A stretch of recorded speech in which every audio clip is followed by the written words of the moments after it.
evento como esse da COP, ele acontece, mas ele vem acontecendo, ele vem sendo construído ao longo dos anos. É uma política de continuidade.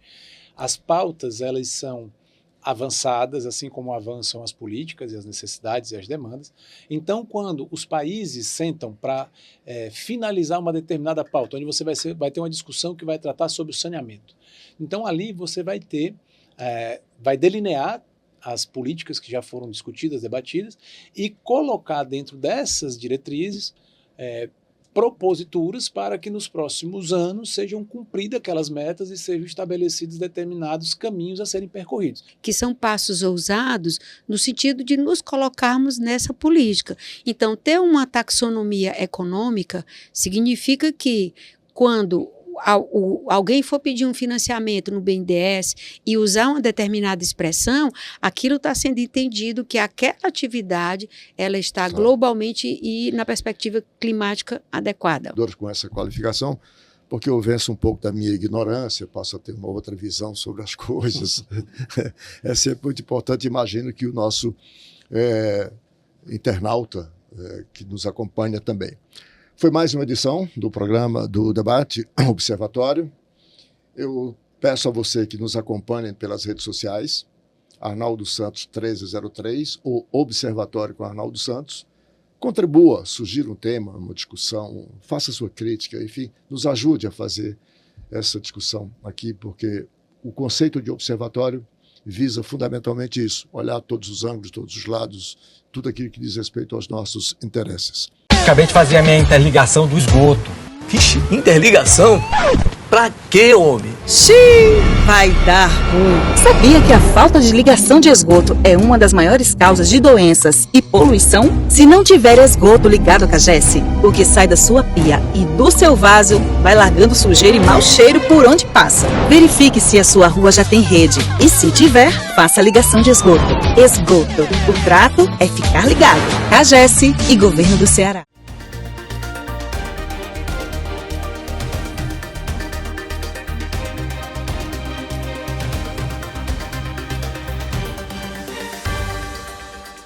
Depois de muitas idas e vindas, muitas reuniões, até com certo desgaste para a imagem do Brasil, a partir desta segunda-feira todas as atenções mundiais estarão voltadas ao Brasil.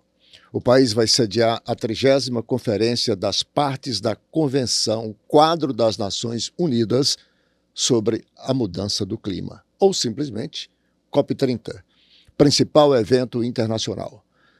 Para discutir as mudanças climáticas, a COP30 acontece em Belém do Pará, o local não poderia ser o melhor, na Amazônia, entre os dias 10 e 21 deste mês. Realizada anualmente pela ONU, a COP reúne grandes líderes mundiais e é essencial para o desenvolvimento sustentável e a implementação do Acordo de Paris. Firmado na COP21 em 2016, o acordo foi aprovado por 195 países que se comprometeram a reduzir as emissões de gases de efeito estufa. Na COP30, o objetivo é manter o aumento da temperatura média global bem a menos de 2% acima dos níveis pré-industriais e de somar esforços para limitar o aumento da temperatura em 1,5 graus centígrados acima dos níveis pré-industriais. Temas cruciais da sustentabilidade, como o financiamento climático e a redução de emissões de gases de efeito estufa, moldando as políticas globais de sustentabilidade, estarão na pauta das discussões. Os principais desafios da conferência incluem alinhar os compromissos de países desenvolvidos e em desenvolvimento em relação ao financiamento climático, garantir que as metas de produção de emissões sejam compatíveis com a ciência climática e lidar com os impactos socioeconômicos das mudanças climáticas em populações vulneráveis. A COP é o local de tomada de decisões e previsão de instrumentos legais implementados pelos países signatários.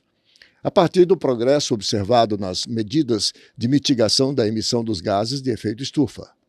Os 6 eixos da agenda da ação da COP30 são energia, indústria e transporte, florestas, oceanos e biodiversidade, agricultura e sistemas alimentares, cidades, infraestrutura e água, desenvolvimento humano e social, além de questões transversais.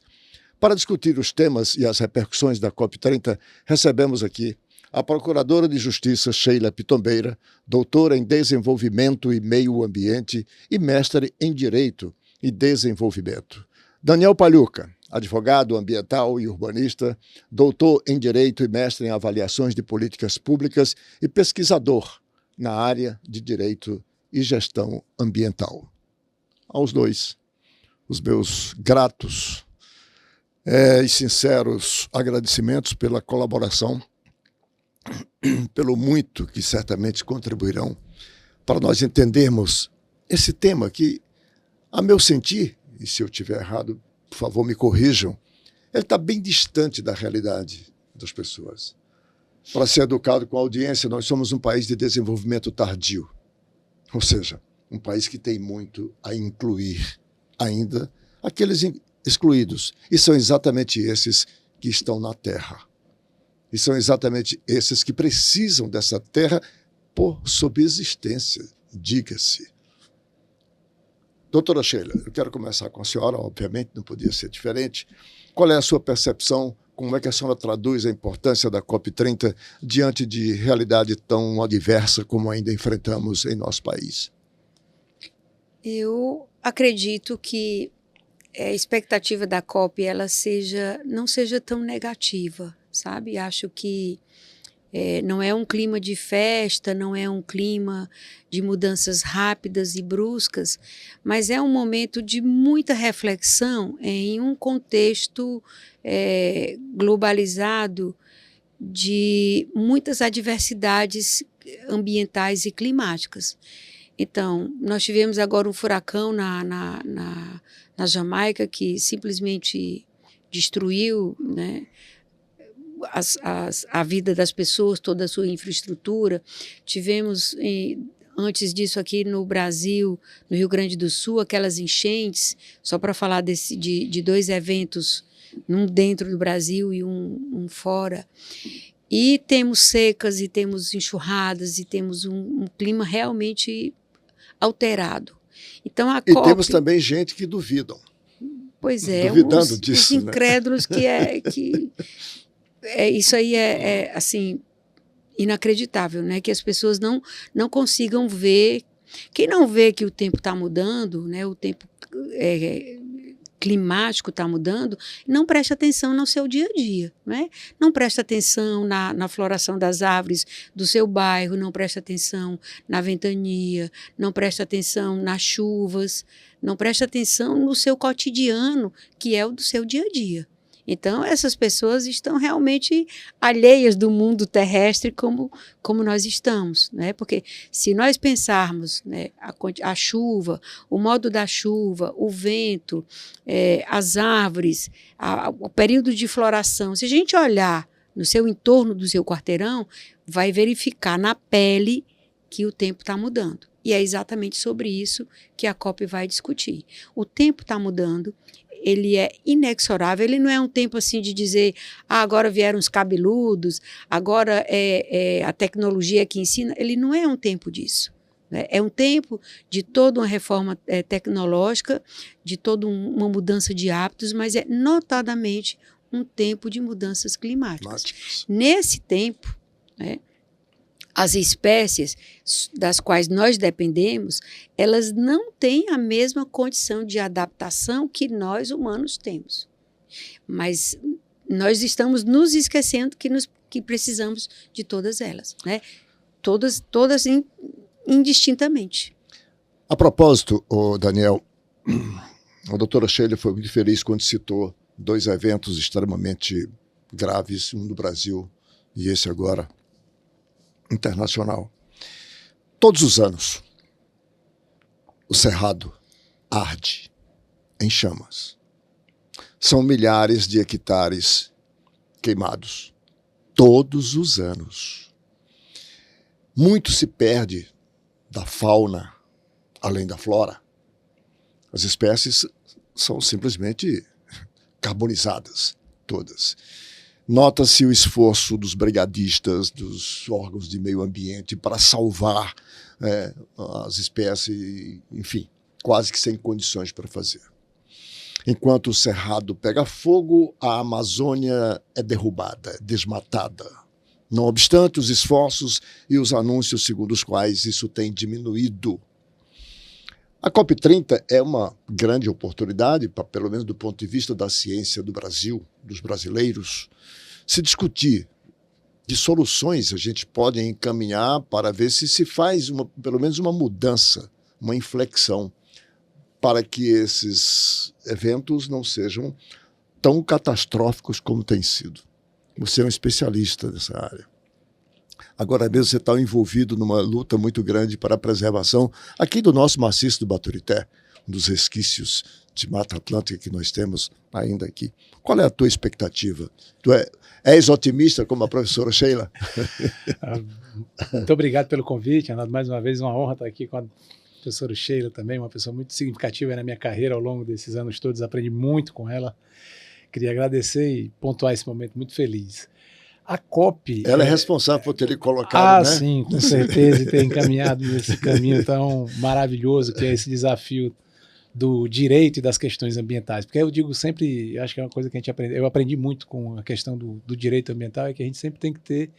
O direito ambiental carreia, né, um trabalho técnico ambiental. Então, toda decisão que vem, muitas vezes, do jurídico, ele tem que passar por um conhecimento técnico para você conhecer uma situação social, para você aí chegar em conclusões e efetivamente realizar algumas efetivações de direito, né, que passam por essas condições. A minha visão da COP é uma coisa muito... são várias COPs. Cada país membro que vem discutir a COP tem uma realidade, uma forma e uma estrutura de pensar diferente. O grande desafio da COP é juntar essas pessoas ou esses pensamentos em um elemento comum, que aí entra a fundamentação disso tudo, que em grande parte vem dos ODS, o desenvolvimento sustentável, que são os objetivos que a ONU criou, para exatamente você construir aquilo que a gente tanto pretende como sustentabilidade, que é tentar fazer com que a nossa estada aqui seja mais agradável do que está sendo. Aumentar a emissão de gases de efeito estufa, aumentar a temperatura global, prejudica, diminui a qualidade de vida. Para o Brasil de uma forma, para a Noruega de outra, para a China de uma outra forma, para os Estados Unidos de uma outra forma, mas todos sentimos e é importante, é positivo termos a COP, com certeza, sou otimista como a Sheila, não no aspecto muito das decisões, que na COP passada nós tivemos pouquíssimas efetivações dessas decisões no aspecto pragmático, de chegar a resultados ao ponto final de uma determinada coletividade e sociedade. Mas usando um princípio que sempre permeia, não só acho que o direito ambiental, mas as questões ambientais, que é agir localmente para atuar globalmente. Então, quando eu vou para o Cerrado, quando eu vou para a Caatinga e essas pessoas que vivem nessas localidades, elas estão envolvidas em proteção ambiental, eu consigo bons resultados para esse efetivo de sustentabilidade. Quando essas pessoas estão pensando no que elas têm a comer amanhã, elas não terão tempo para proteger a questão ambiental, e aí é por isso que eu digo que cada país e cada sociedade vai ter uma diferença ou uma divergência na sua condição da construção desse bem comum. O grande tópico hoje, você vai ver na COP, se você analisar, vai ser a transição energética, a questão alimentar, as cidades, e muitas vezes algumas pautas não são condizentes com as vontades que estão ali permeadas naquela discussão. Por exemplo, como é que eu resolvo o problema de emissão de CO2 dentro de uma cidade? Não é vendendo carro elétrico que eu vou poluir menos, é tendo melhor transporte público para que as pessoas se locomovam com aquele tipo de situação. Então, quando eu falo em esgotamento sanitário, eu deixo de gastar em saúde, porque eu melhoro a qualidade de vida da minha população. Mas esgotamento sanitário muitas vezes não é algo politicamente ou efetivo. O próprio custo de realização acaba sendo alto, elevado para o resultado esperado. A julgar pelo que fizeram os deputados federais e os senadores na reforma tributária, para eles, isso não existe. O esgotamento sanitário não tem a menor importância. Até a reforma tributária ser aprovada, todos nós sabemos, cobrava-se uma taxa de 9,6% para a água, por exemplo. A reforma tributária, ao invés de manter pelo menos esse percentual, elevou para 27%. Isso vai ter implicação direta na tarifa de água, na tarifa de esgoto, que é um outro desafio agora. O governo, através da iniciativa privada pelas PPPs, investe bilhões e bilhões, está investindo no esgotamento sanitário, mas e as pessoas? Vão se interligar? Elas podem se interligar, porque interligar significa um gasto na estrutura, de casa até a rede, e na tarifa todos os meses. Então, a julgar pelo que os deputados fizeram, a gente está distante dessa compreensão de que saneamento básico é saúde, embora esse seja o discurso unânime. Na concepção de esgotamento sanitário, a gente tem um primo pobre e um primo rico. O primo pobre é o resíduo sólido, que até hoje a gente não conseguiu resolver os problemas do lixão no Brasil, e já estamos aí, eu acho que na terceira ou quarta adiamento dessa solução, né? E temos o primo rico, que seria a questão da água, né? E aí a gente muitas vezes acaba ficando nessa dicotomia, né? Onde tem investimento e onde não tem investimento.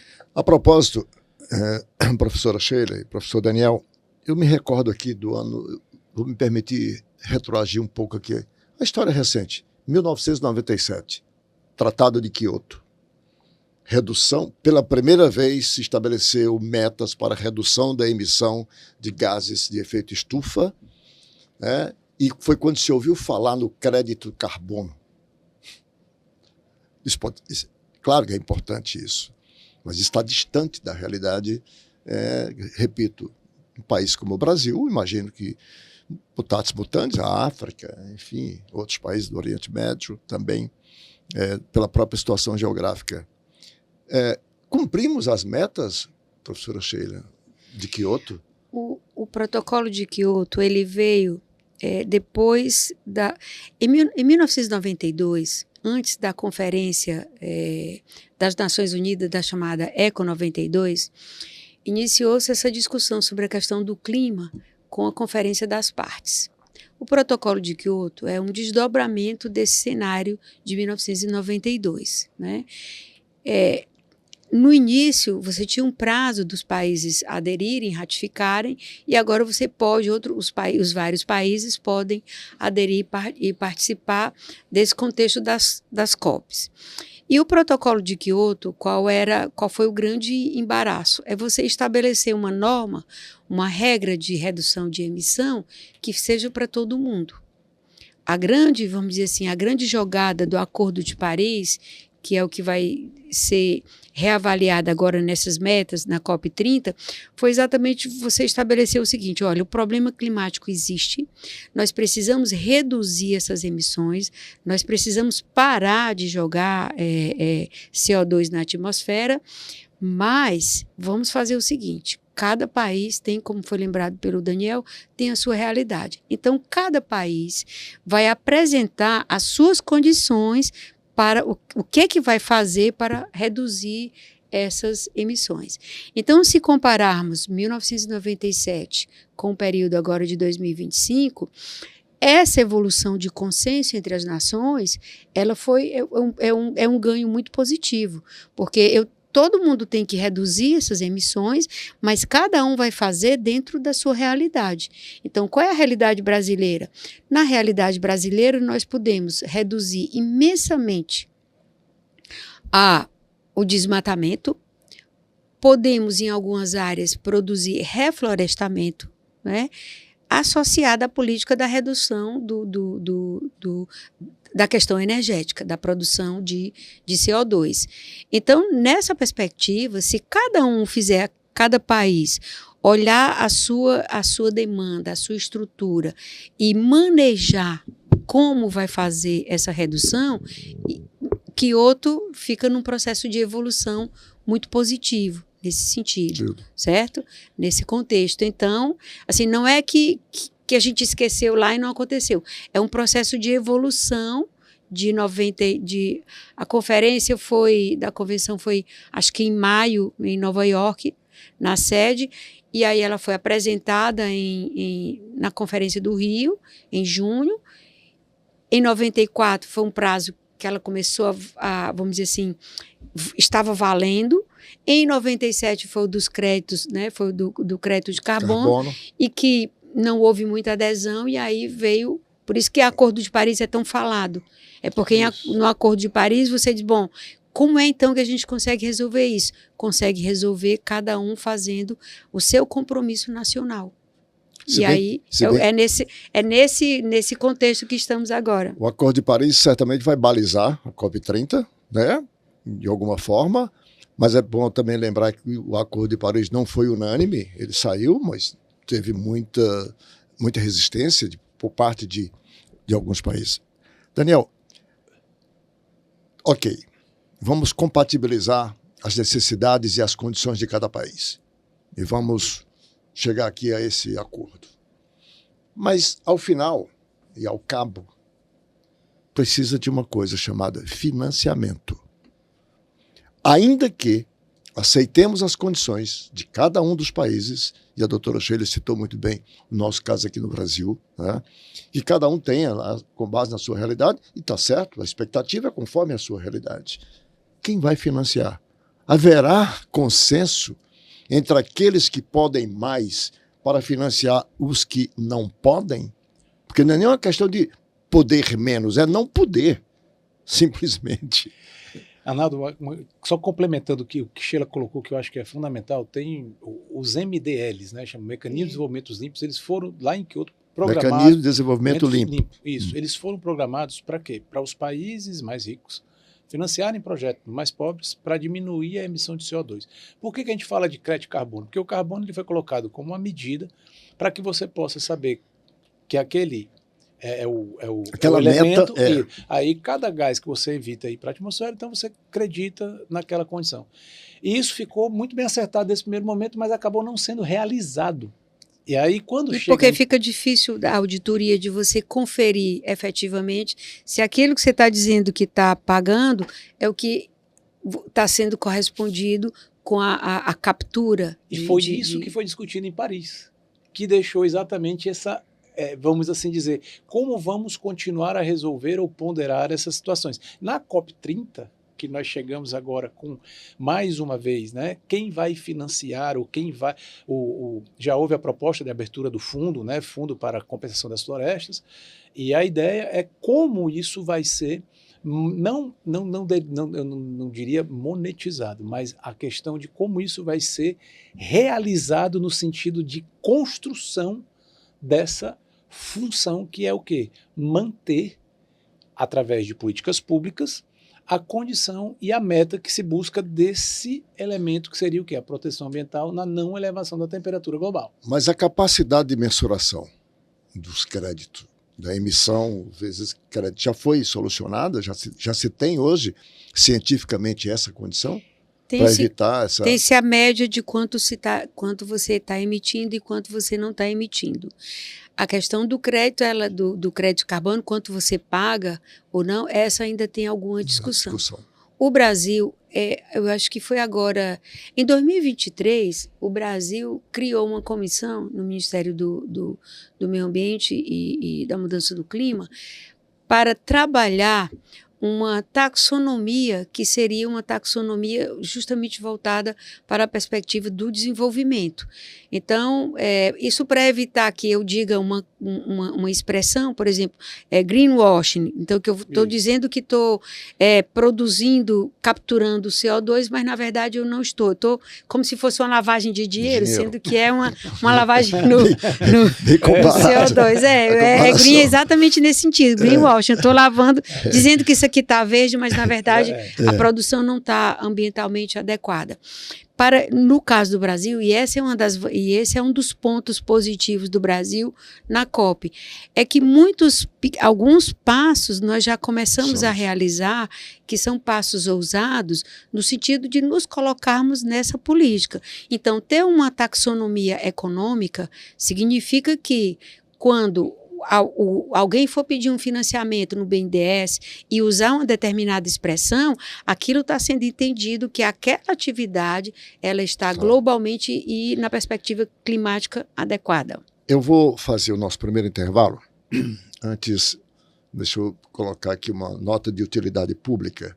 Está no ar o novo episódio do Pode Sanear. A propósito de saneamento, Daniel, que você falou, o podcast da CAGES, que a jornada do saneamento e seu impacto na vida das pessoas, no episódio 0, o entrevistado é o sociólogo Rafael Castilho, especialista em gestão pública e saneamento ambiental, que aborda os aspectos sociais relacionados ao setor no Brasil. Entre os temas discutidos, o especialista aborda a ascensão do país e os avanços dos últimos anos em relação ao saneamento nos últimos 30 anos do Brasil, que diminuiu em 70% a mortalidade infantil. O episódio está disponível já no Spotify. A propósito de eco de saneamento, está aqui uma notícia.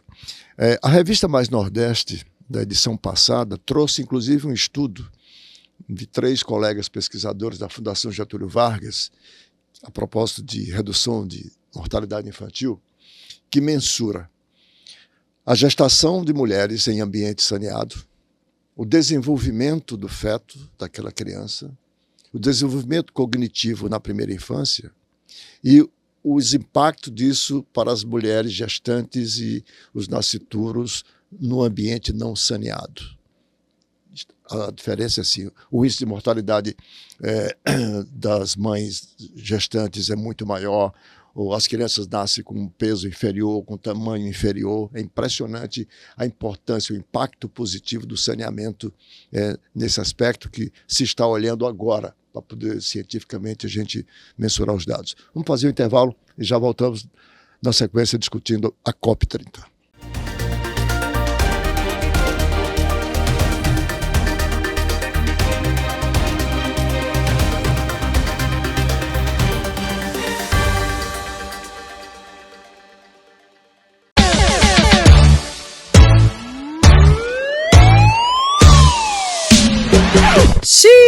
Vai dar ruim. Jogar óleo ou resto de comida no ralo só vai dar dor de cabeça. Jogar óleo na pia entope o seu encanamento, causando extravasamento de esgoto.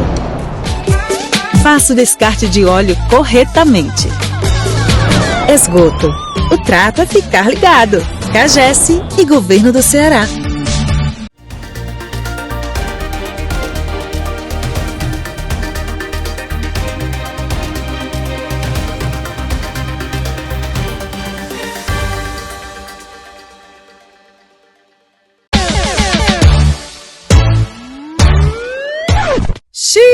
Vai dar ruim. Lixo no vaso sanitário é problema na certa. Jogar lixo no vaso entope as tubulações e ocasiona o extravasamento do esgoto. Lixo que vai certo, não volta. Esgoto. O trato é ficar ligado. CAGES e Governo do Ceará.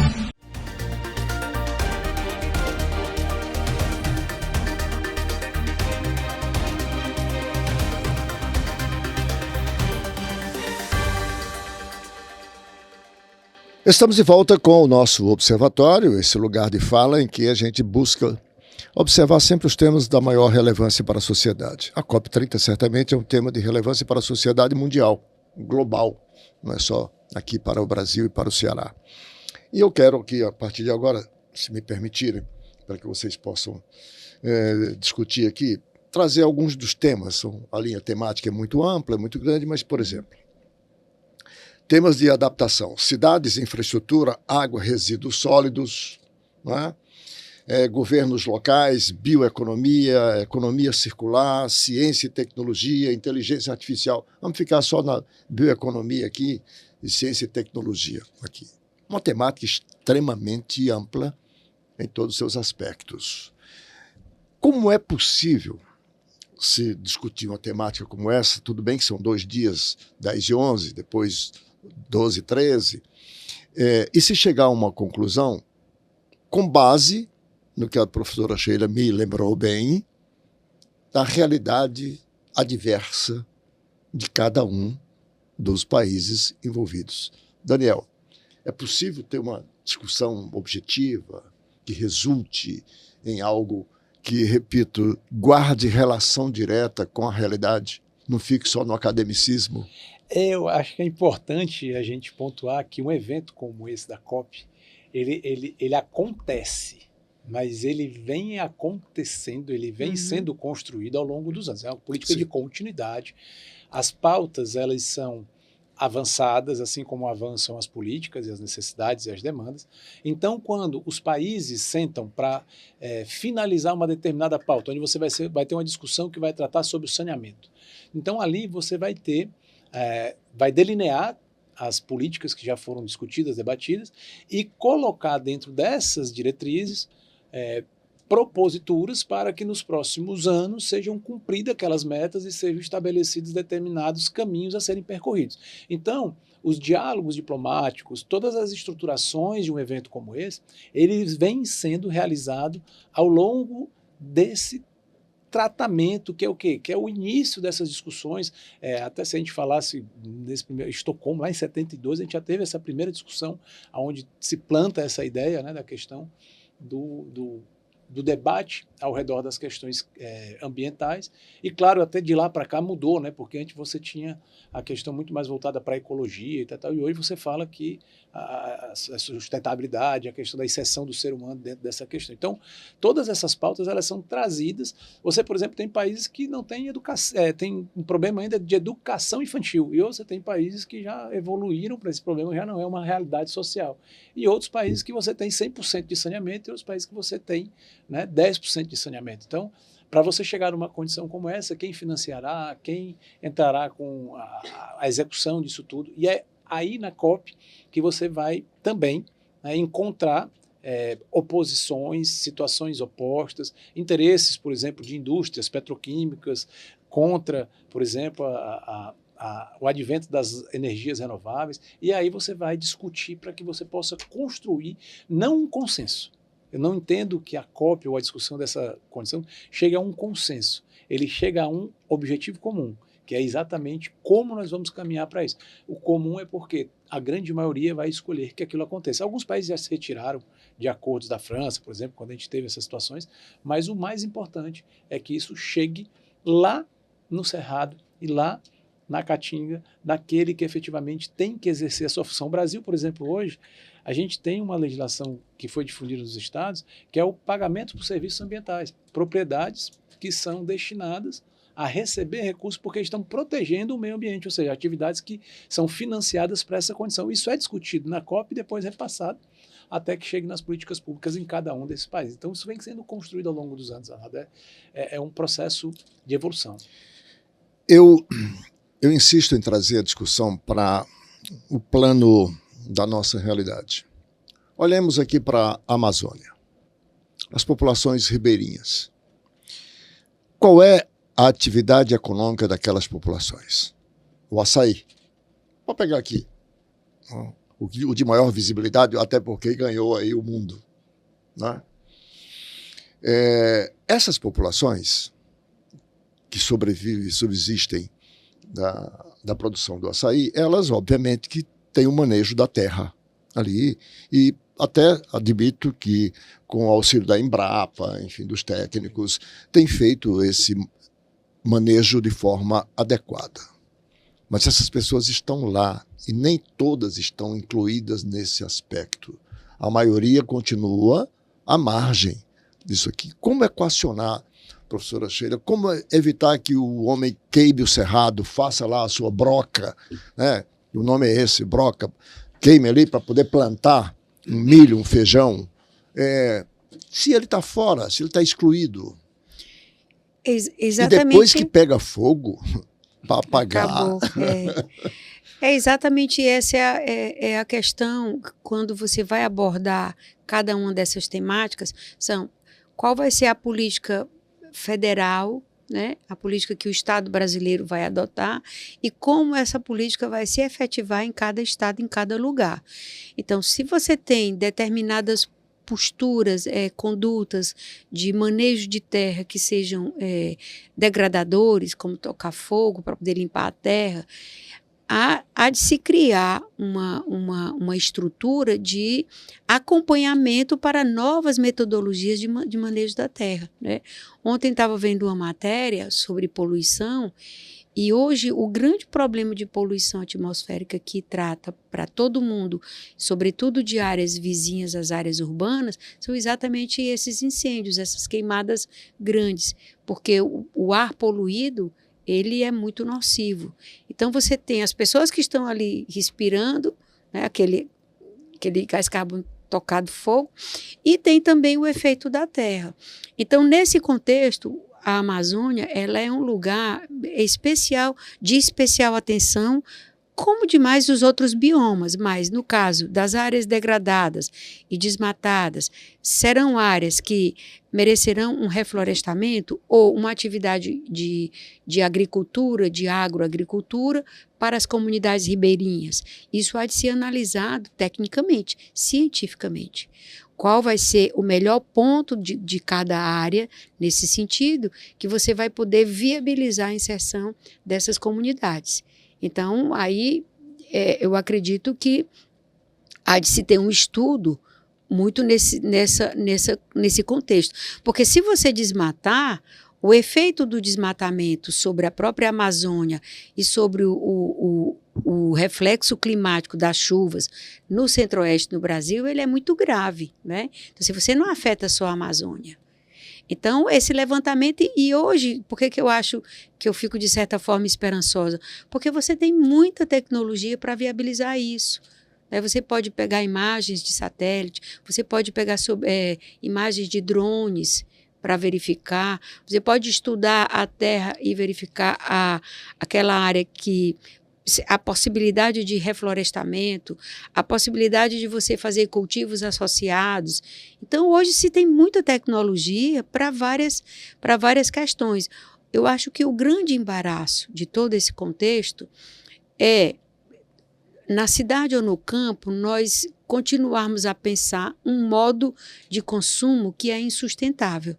Então, é insustentável hoje, por exemplo, embora seja sustentável para o setor industrial, a indústria obsolescente que você compra um aparelho e ele tem data marcada de ficar inservível. Alguns quebram exatamente no dia que vence a garantia. Pronto, é impressionante, porque esse sistema de produção, né, isso tem uma cadeia inteira, tem a matéria-prima, tem a produção, tem o descarte, o resíduo, que vai gerar lixo, né, num contexto complexo.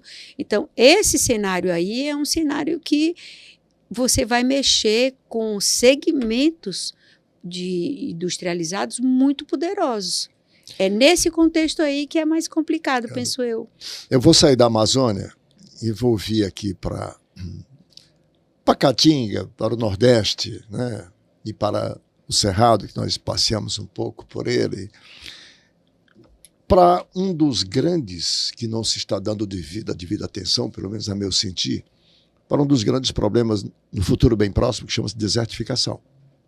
Né?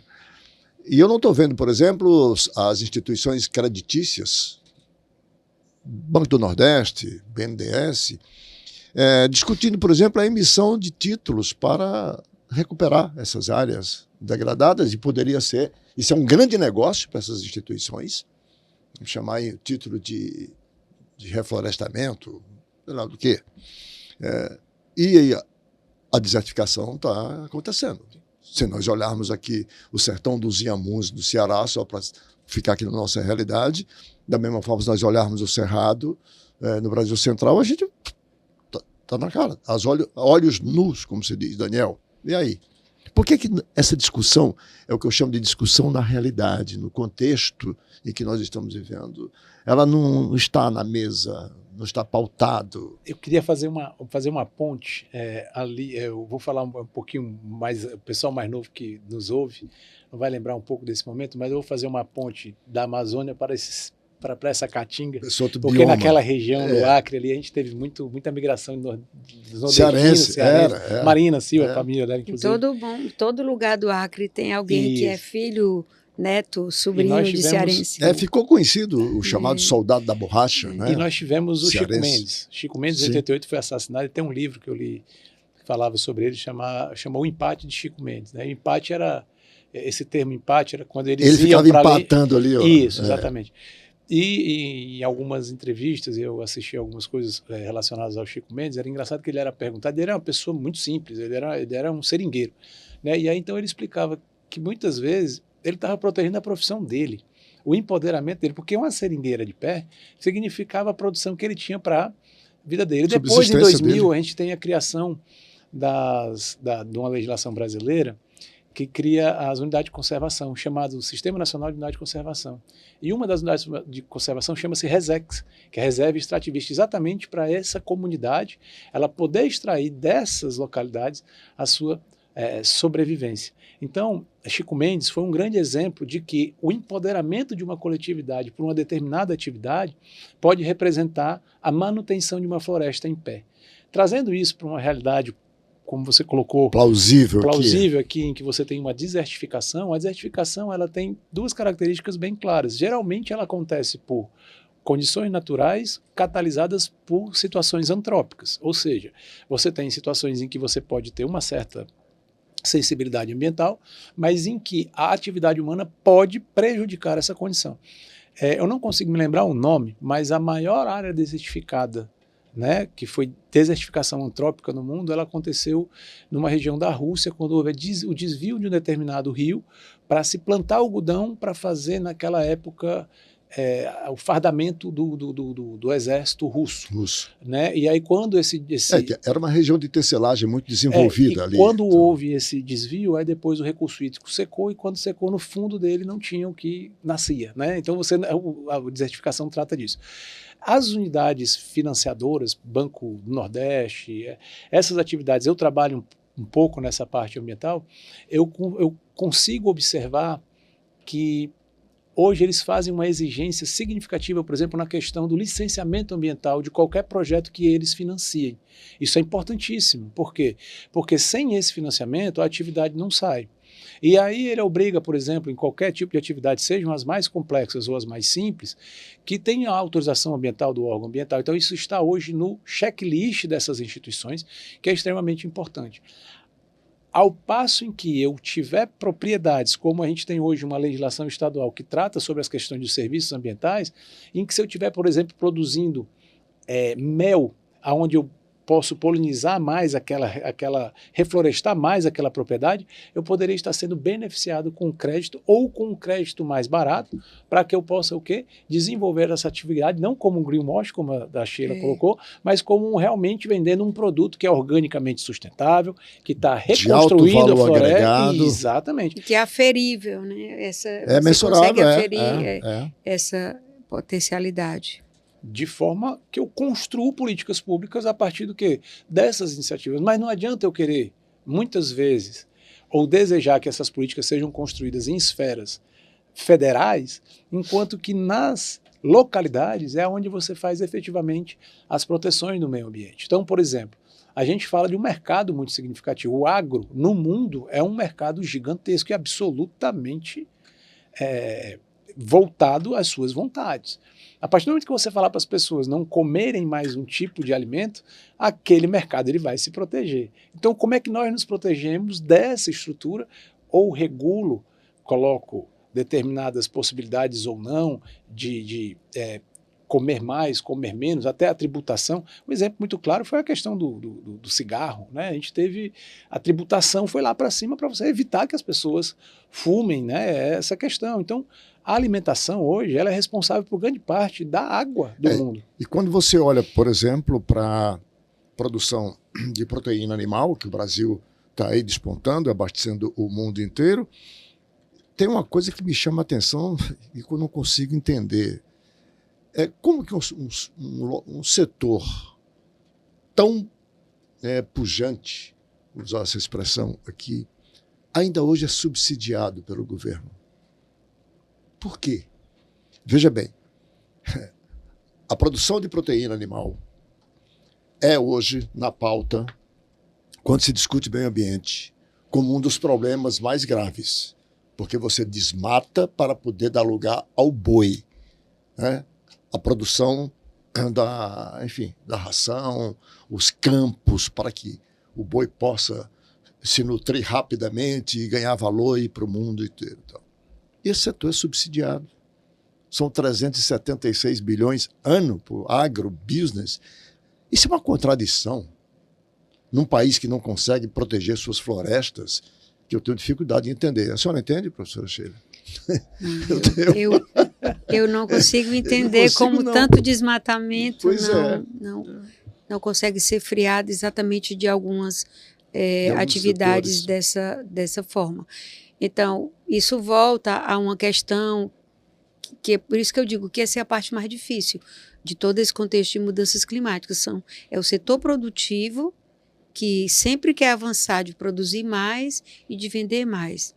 E simplesmente nós não temos uma capacidade de consumo de usar tudo isso que é produzido. Né? Então você Ao contrário, nós temos fome, né? Nós temos muita fome. Então você produz muito para alguns e outros para outros não tem, e produz uma escala muito grande no contexto industrializado, que também muitas vezes todo produto industrializado ele parte de matéria-prima. Então assim, imagine quando agora vai ser essa grande discussão das terras raras. Então, são elementos, recursos naturais que eles se acabam. Né? Então, se você tem uma volúpia sobre aquilo ali, então ele vai se acabar. E aí? Como é que vai ser? Aliás, uma das condições que o Trump impôs para reduzir o tarifaço é o Brasil monitorar e oferecer suas terras raras. É bom, né? Arnaldo, olha, eu costumo dizer que hoje, depois de 25 anos aí estudando um pouquinho nessa parte ambiental, é difícil hoje você dizer assim, eu sou do meio ambiente, porque tem tantos meio ambientes. Você tem da energia, você tem a mineração, você tem o agro, são várias coisas. Então, quando a gente fala direito ambiental, ele envolve uma série de aspectos bem grandes. Mas vejam só, é um questionamento. Eu faço parte de um grupo em que a gente discute muito essa coisa efetivamente a renovação energética e tal. E eu fiz um questionamento, eu sou o único advogado dentro de um grupo de técnicos. Né? E aí naquele debate maravilhoso, a gente vê novas tecnologias o hidrogênio verde, tudo vindo. Gasta água pra caramba. Aí eu perguntei, gente, por que a energia não baixa de preço, já que eu tenho tanta produção de energia eólica e solar num estado como o Ceará, e eu não vi, nos últimos 5 anos, a conta de energia baixar. Não é para mim, não. É para a coletividade. Porque inclusão social é equidade ambiental. A partir do momento em que eu incluo uma sociedade, em que ela não está preocupada que ela vai ter que amanhã o que comer na mesa dela, porque ela terá o que comer, aí ela pode ter um tempo de pensar em proteger aquele peba que está ali na sua propriedade, proteger, não deixar que a sua produção seja negativa. Então, é importante que a gente inclua nessa discussão não é o ser humano, é o cidadão dentro dessa perspectiva em que ele é a política pública viva de realização dessas atividades. A partir do momento em que essa política chegar aqui, eu consigo transformar como o Chico Mendes fez na Amazônia. Por isso que eu estou trazendo a discussão para o contexto da nossa realidade, porque para mim, preservar o meio ambiente é preservar a todos e a cada um de nós. Todos os seres vivos. Isso. Toda a natureza. Nós somos o principal ativo. O rio ativo. Com direito de ser rio, o cachorro com direito de ser cachorro, a lagartixa e assim sucessivamente, em todas as escalas. O Pachamama já dizia isso, né? Se a gente pegar essas constituições que a gente tem aqui na América do Sul. E vem aí um problema que o Brasil não está olhando. Água. Matriz hídrica. A matriz hídrica, essa semana foi denunciado, vai faltar água no Brasil. poderá faltar, dado todo essa situação. E aí a dessalinização da água do mar salta como a única alternativa imediata, né, para poder se suprir essa falta que poderá ocorrer. Aliás, o Chile é quem mais tem feito isso muito bem. A indústria de mineração do Chile, que é a base da economia daquele país, hoje tem 24 plantas dessaladoras, como eles chamam lá, somente para atender a mineria, essa indústria. A única planta para o consumo humano está em Caldeira, no deserto do Atacama, fica a 69 quilômetros de Copiapó. Eu estive lá, por isso esses dados estão bem na minha memória, conhecendo, dado que Fortaleza começa a desenvolver a sua primeira planta e o Brasil está olhando para Fortaleza para ver a experiência daqui, e daqui a pouco você vai saber onde tem plantas de todos os lugares. O problema do Chile é tão grave que tem 25 plantas em funcionamento, 24 para a indústria de mineração, uma para consumo humano, e tem mais 64 plantas em vários estágios de desenvolvimento, porque os Andes secaram. Ou dessaliniza a água do Pacífico, ou então não tem jeito. O deserto do Atacama daqui a pouco vira o deserto do Chile como um todo. Nós estamos chegando aqui ao final do programa. Eu fiz esse alerta sobre a água e vou fazer aqui mais uma nota de utilidade pública a propósito de água.